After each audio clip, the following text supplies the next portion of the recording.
प्यारे दोस्तों, एक बादशाह को एक ऐसी खतरनाक बीमारी लाहक हो गई जिसका जिक्र नहीं किया जा सकता था। यूनानी हुक्मा ने उस बीमारी का इलाज ये बताया कि कोई ऐसा शख्स मिल जाए जो बादशाह जैसी सिफात रखता हो और उसकी आदत व अतवार बादशाह से मिलती हो। बादशाह ने ऐसे शख्स की तलाश का हुक्म दे दिया और फिर काफी तलाश के बाद एक जिम्मेदार का बेटा मिल गया जो यूनानी हुक्मा की बात पर पूरा उतरता था।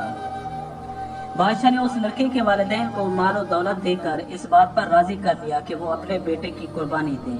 काजी ने फतवा जारी कर दिया कि बादशाह की जान बचाने के लिए रियाया में अगर किसी एक का खून बहाया जाए तो ये जायज होगा। जलाद ने कत्ल का इरादा किया तो लड़के ने आसमान की जानिब मुंह किया और मुस्कुरा दिया। बादशाह ने लड़के से मुस्कुराने की वजह दरियाफ्त की। लड़के ने कहा कि औलाद का मान उसके वालिदैन होते हैं और दावा काजी के सामने पेश किया जाता है और इंसाफ बादशाह से तलब किया जाता है। माँ बाप ने दौलत की लालच में मेरे कत्ल पर आमादगी ज़हर कर दी। काजी ये शहर ने मेरे कत्ल का फतवा जारी कर दिया। बादशाह मेरे कत्ल में अपनी जिंदगी समझता है। ऐसे वक्त में अल्लाह रब्बुल इज्जत के सिवा मेरे लिए कोई पनाहगाह नहीं।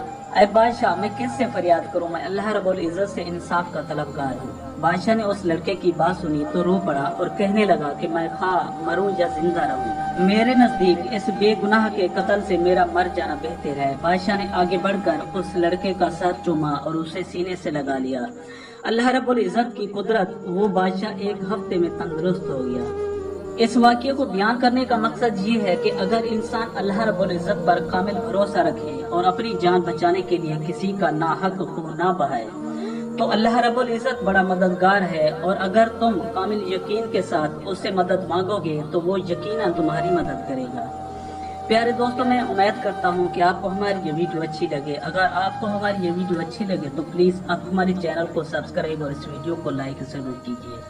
अब हमें अपनी अगली वीडियो तक के लिए इजाज़त दीजिए, इस दुआ के साथ कि अल्लाह पाक आपको अपनी हिफ्ज़-ओ-अमान में रखे। अपना बहुत ज़्यादा ख्याल रखिएगा। शुक्रिया। खुदा हाफ़िज़।